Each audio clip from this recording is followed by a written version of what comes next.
Okay, अब हम देखेंगे एब्डोमिनल ट्रॉमा के बारे में।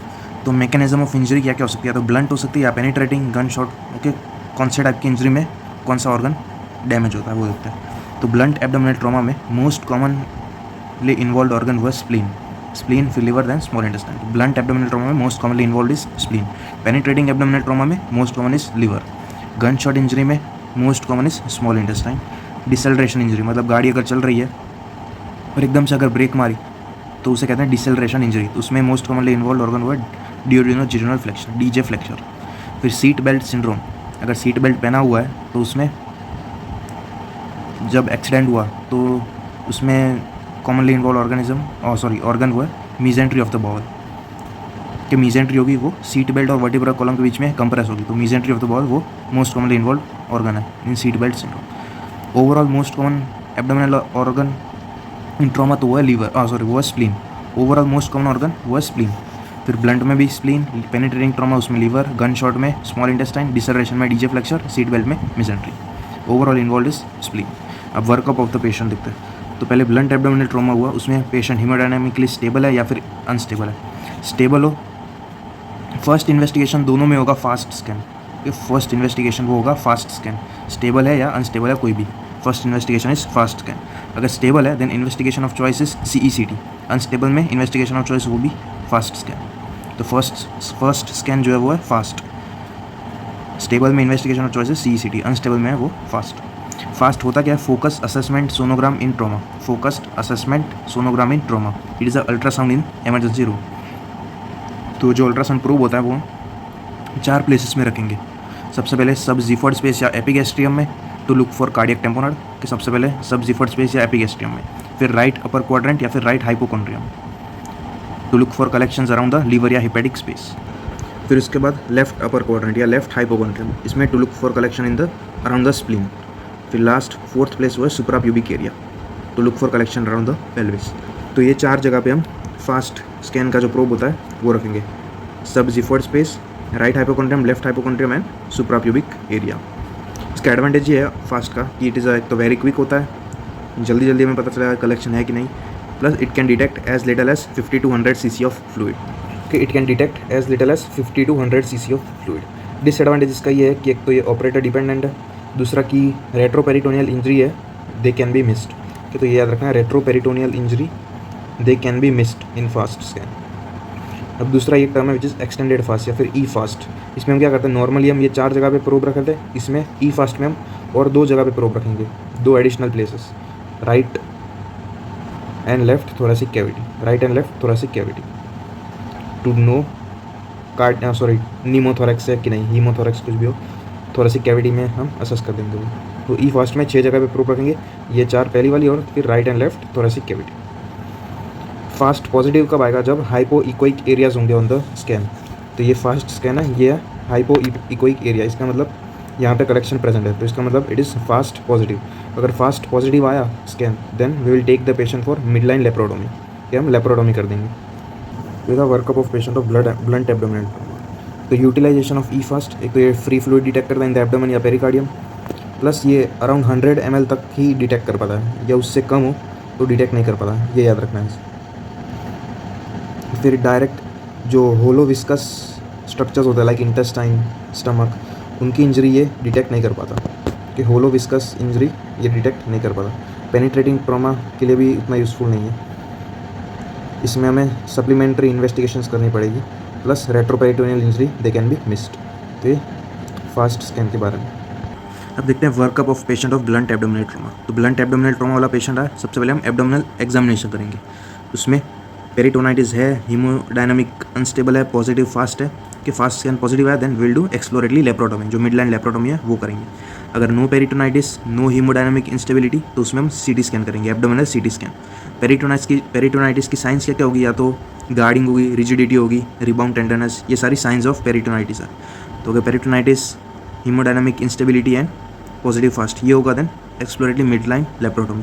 अगर स्टेबल होगा patient, no peritonitis, then abdominal CT scan, उसमें हमें होलो ऑर्गन इंजरी उसके बारे में पता चलेगा। तो होलो ऑर्गन इंजरी है तो हम करेंगे अगेन एक्सप्लोरेटरी लेप्रोटोमी या फिर डायग्नोस्टिक लेप्रोस्कोपी। अगर होलो ऑर्गन इंजरी नहीं है देन सस्पेक्ट करेंगे कि सॉलिड ऑर्गन इंजरी होगी। तो CT स्कैन में हमें वो भी पता चलेगा। तो सॉलिड ऑर्गन इंजरी नहीं है then we will manage other injuries. अगर सॉलिड ऑर्गन इंजरी है देन हम करेंगे कॉन्ट्रास्ट CT स्कैन, CECT। उसमें या तो हो सकता है सूडो एन्यूरिज्म हो सकता है या फिर आर्टीरियल ब्लश के ब्लीडिंग हो सकती है, ब्लीडिंग की साइट हमें पता चलेगी। फिर एक बार साइट अगर पता चल गई या ब्लीडिंग प्रेजेंट है देन इंटरवेंशनल रेडियोलॉजी, अगर नहीं है देन नॉन ऑपरेटिव मैनेजमेंट। तो फुली क्लियर हो गया होगा। ब्लंट एब्डोमिनल ट्रॉमा, पहले एब्डोमिनल एग्जामिनेशन, फिर फास्ट स्कैन करेंगे, फास्ट पॉजिटिव आया देन लेप्रोटोमी, फास्ट नेगेटिव आया, हीमोडायनामिकली स्टेबल है, no peritonitis then abdominal CT, उससे होलो इंजरी है, होलो ऑर्गन इंजरी, अगर नहीं है देन सॉलिड ऑर्गन इंजरी, उसमें हम करेंगे, उसके लिए हम करेंगे CECT, अगर वो पॉजिटिव है देन इंटरवेंशनल रेडियोलॉजी, अगर नहीं है देन नॉन ऑपरेटिव मैनेजमेंट। ये ब्लंट एब्डोमिनल ट्रॉमा। अब penetrating abdominal trauma, penetrating abdominal trauma again इसमें भी stable patient, no peritonitis and penetration is superficial to the peritoneum, कि ये पेनिट्रेटिंग ट्रॉमा है नाइफ से। तो अगर ये सुपरफिशियल टू पेरिटोनियम हुआ या फिर no peritonitis and stable patient, तो उसके लिए अगेन हम local wound care followed by CECT। अगर अनस्टेबल है, साइंस ऑफ पेरिटोनाइटिस है, ओमेंटम इज हैंगिंग आउट या बाइल स्टेनिंग, इसका मतलब जो पेनिट्रेशन है वो बहुत डीप चला गया है, बाइल स्टेनिंग हो रही है, omentum hanging out and science of peritonitis. Unstable तो इसमें हम डायरेक्ट लेप्रोटोमी करेंगे। स्टेबल में CECT, अनस्टेबल में लेप्रोटोमी, मिड लाइन लेप्रोटोमी। और एक पॉइंट कि never remove object in the emergency room and they should always be done in operation theatre. ये कोई भी पेनिट्रेटिंग ट्रॉमा इंजरी हुई है तो हम यहाँ पे इमरजेंसी रूम में ही नाइफ रिमूव नहीं कर देंगे, क्योंकि ये नाइफ जो होता है वो ब्लीडिंग को स्टॉप कर रहा होता है। अगर हमने नाइफ रिमूव कर दिया तो फिर ब्लीडिंग वो इंक्रीज हो जाएगी। तो इसलिए never remove the object in emergency room, they should always be done in operation theatre. तो एब्डोमिनल स्टैब वुंड, उसका वर्कअप देखते हैं। तो पेशेंट अगर शॉक में है, पेरिटोनाइटिस है, हीमोडायनामिकली अनस्टेबल है, free air on the chest X-ray, then हम करेंगे लेप्रोटोमी। फिर हम देखेंगे location of the injury. Location of injury अगर फ्लैंक या बैक में है देन हम CT एब्डोमेन या pelvis rectal contrast, triple contrast, CT abdomen, pelvis and rectal contrast. अगर वो पॉजिटिव है देन एक्सप्लोरेटरी लेप्रोटोमी, अगर नहीं है नेगेटिव है then discharge with serial examinations. फिर अगर एंटीरियर एब्डोमेन में इंजरी है देन CT एब्डोमेन या pelvis, local wound exploration, serial abdominal examination. अगर पॉजिटिव है देन अगेन लेप्रोटोमी या लेप्रोस्कोपी, नेगेटिव है then discharge after serial examination. Thoraco abdomen है injury then evaluation of diaphragm, फिर chest X-ray करेंगे for pneumothorax, pericardial FAST scan, diagnostic laparoscopy. In short अगर initial investigation positive आता है then laparotomy या फिर डायग्नोस्टिक लेप्रोस्कोपी, अगर वो नेगेटिव आता है then discharge the patient with serial examinations. Thoraco abdomen में देन उसमें हम चेस्ट एक्सरे भी ऐड करेंगे प्लस पेरिकार्डियल फास्ट। ये था पेनिट्रेटिंग ट्रॉमा का वर्कअप। फिर एक और इन्वेस्टिगेशन है which is diagnostic peritoneal lavage. Diagnostic peritoneal lavage, इसमें हम क्या करेंगे, पेरिटोनियम में से ड्रेन करेंगे। ये हम तभी करेंगे when the fast is not available. इसमें इसका भी डिसएडवांटेज ये है कि it also cannot evaluate retroperitoneum injury. Fast में भी यही था, रेट्रोपेरिटोनियम इंजरी मिस होती है, DPL इसमें भी होती है। इसका प्रोसीजर क्या है, पहले राइल्स ट्यूब, हम फुलिस कैथेटर और राइल्स ट्यूब पहले इंसर्ट करेंगे to empty the stomach and decompress the bladder. उसके बाद नीडल इंसर्ट करेंगे बिलो द अम्बिलिकस और फिर एस्पिरेट करेंगे। अगर more than 10 cc of blood आया then it is positive DPL। अगर less than 10 cc of blood आया देन हम क्या करेंगे, 1 लीटर ऑफ सलाइन या RL इन्फ्यूज़ करेंगे। उसके बाद फिर से एस्पिरेट करेंगे और फिर वो एस्पिरेट में अगर more than 1 lakh RBC, more than 500 WBC, serum MLS more than 175 and presence of faecal content, ये चीज़ें आई then DPL is positive and patient is taken up for laparotomy. कि अगर 10 cc ऑफ ब्लड आया देन वो immediately positive DPL। अगर 10 cc of blood उससे कम आया है देन हम 1 लीटर सलाइन इन्फ्यूज़ करेंगे और फिर एस्पिरेट करेंगे। उसमें अगर 1 lakh RBC, 500 WBC, amylase more than 175, presence of faecal matter, ये आया then DPL is positive and patient taken off for laparotomy. तो ये वर्कआउट हो गया of patient with blunt abdominal trauma and penetrating abdominal trauma. अब इंडिविजुअल ऑर्गन ट्रॉमा देखते हैं। तो पहला है स्प्लेनिक ट्रॉमा। तो spleen is the most common organ injured overall, most common organ injured in blunt abdominal trauma, most common organ injured in children।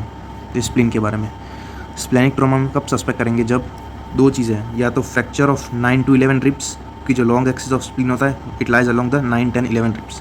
तो अगर fracture of 9, 10, 11 ribs है तो, या फिर ब्रूजिंग है over the left lower chest wall, then we will suspect splenic trauma. फिर एक sign देखने को मिलती है which is known as Kehr sign. कि Kehr sign is seen in splenic injury.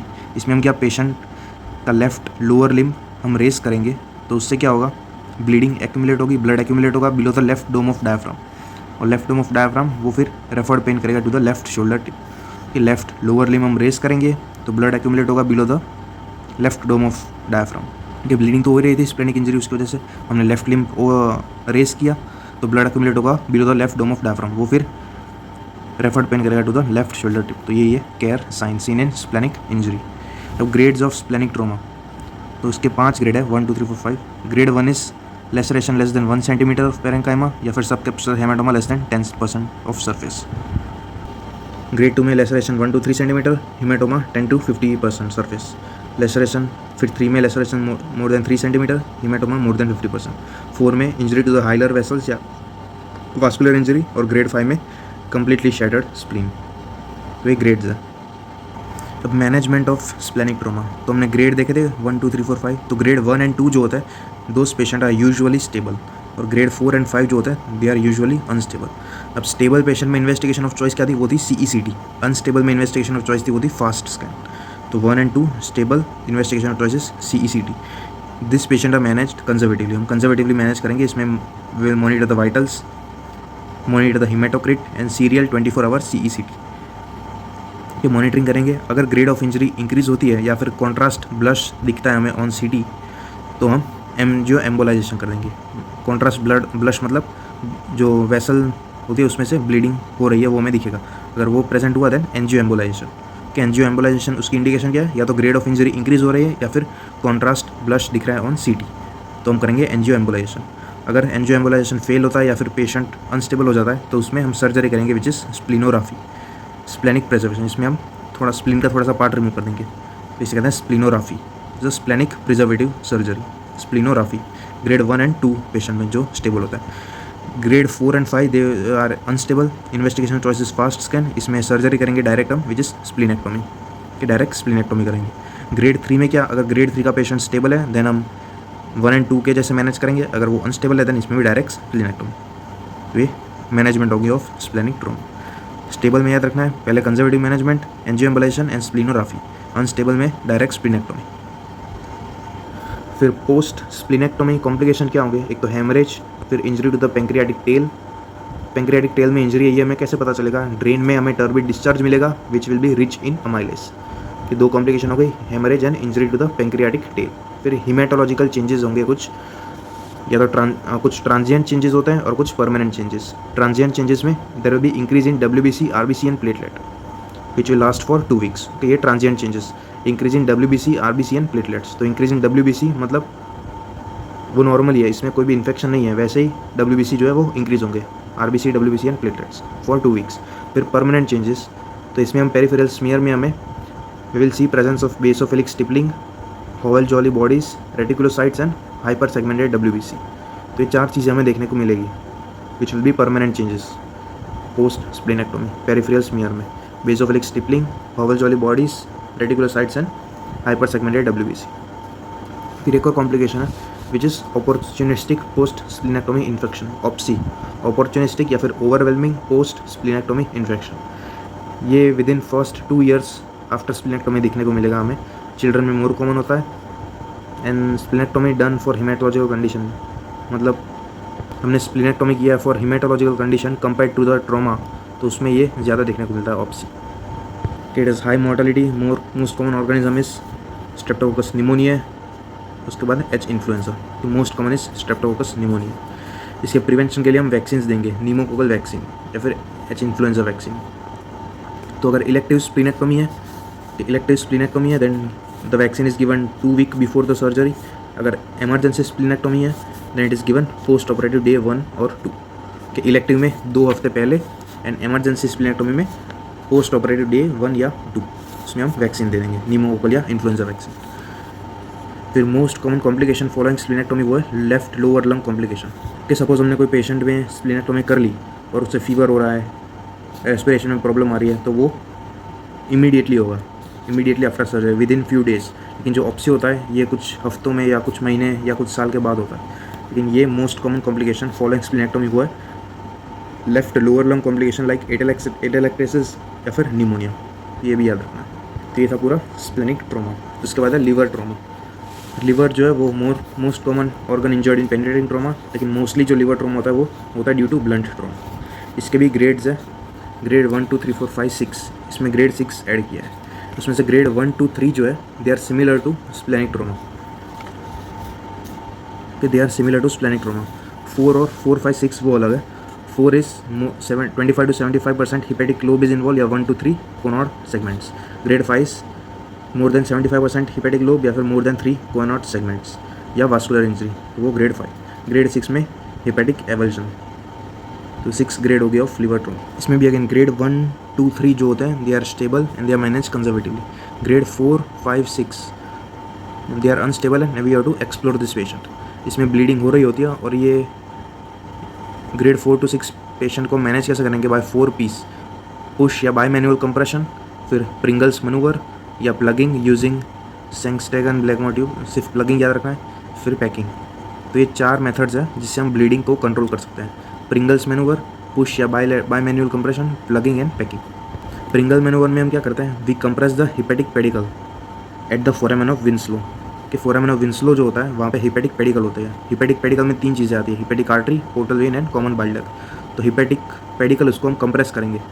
अगर ब्लीडिंग स्टॉप हो जाती है देन हम कह सकते हैं कि bleeding is due to portal vein या फिर hepatic artery branches. Bleeding is from portal vein या फिर hepatic artery branches. Bleeding stop हो गई तो फिर हम कंटिन्यू रखेंगे Pringle manoeuvre for 15 to 20 minutes और उसके बाद क्लैंप जो है वो रिलीज़ कर देंगे to prevent hypoxic damage.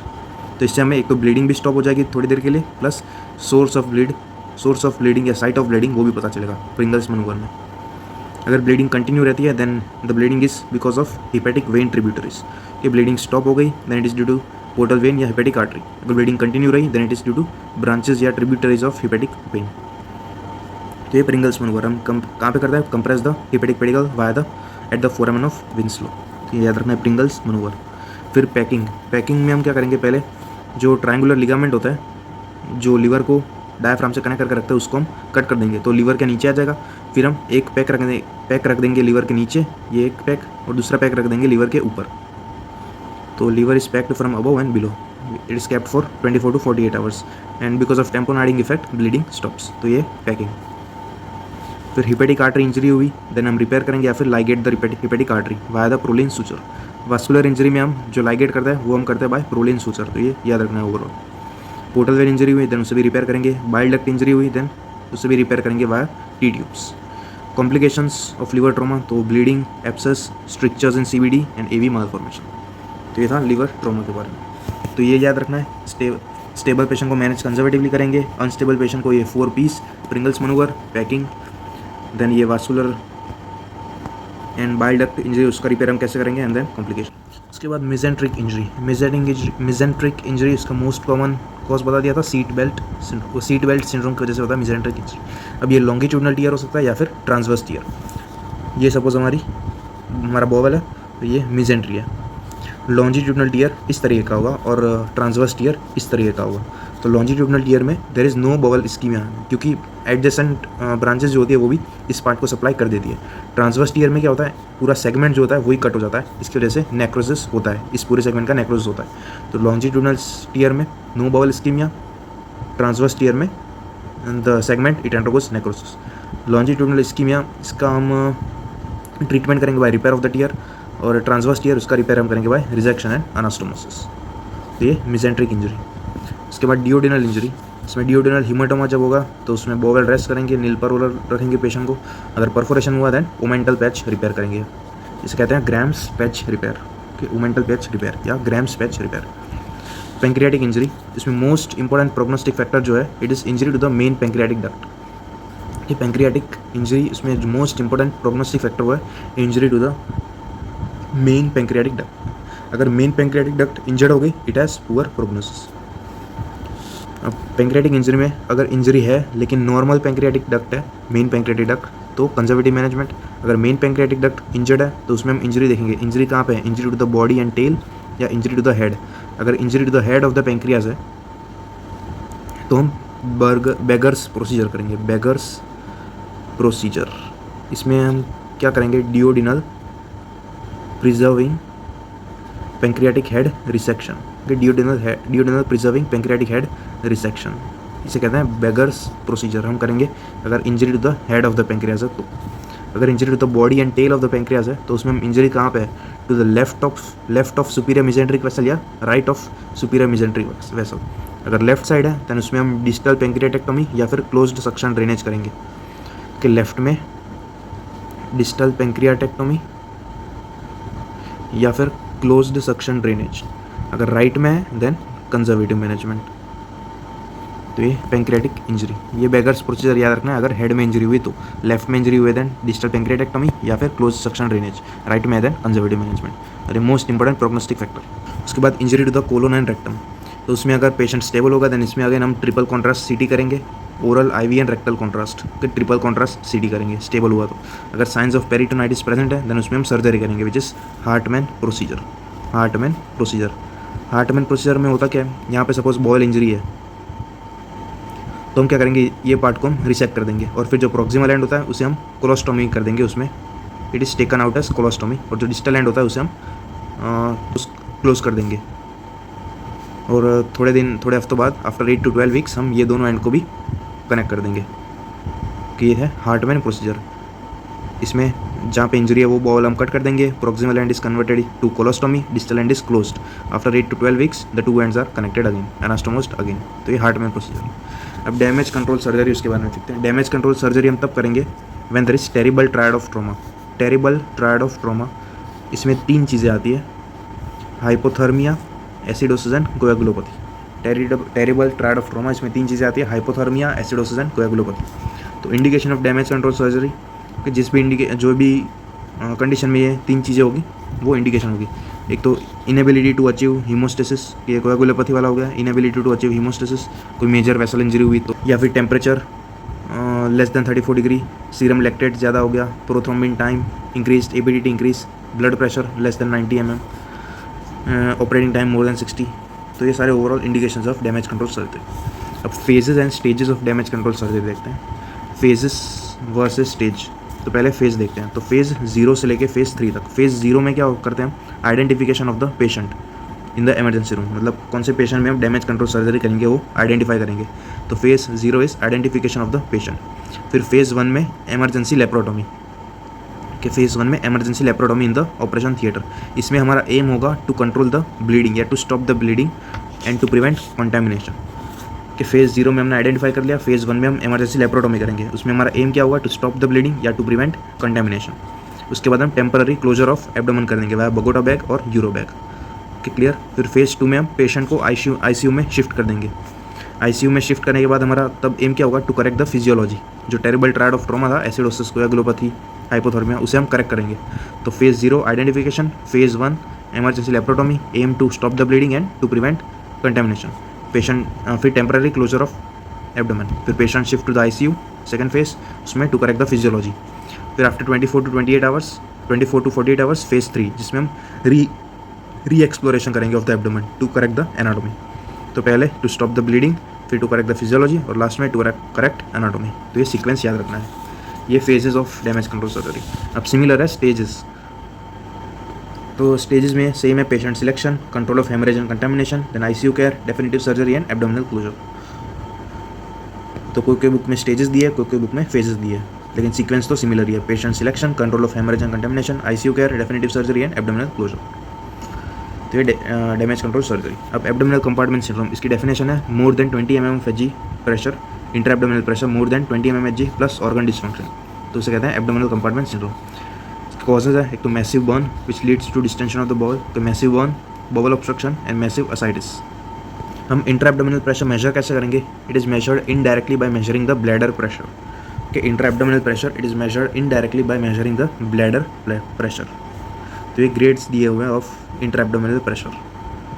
Intra abdominal hypertension हम तब कहेंगे जब देयर इज सस्टेन्ड और repeated pathological elevation of intra abdominal pressure more then 12 mm Hg। तो इंट्रा एब्डोमिनल हाइपरटेंशन, उसमें प्रेशर जो होगा वो मोर देन 12 mm Hg होगा। लेकिन कंपार्टमेंट सिंड्रोम में क्या है, pressure is more than 20 mm Hg plus organ dysfunction.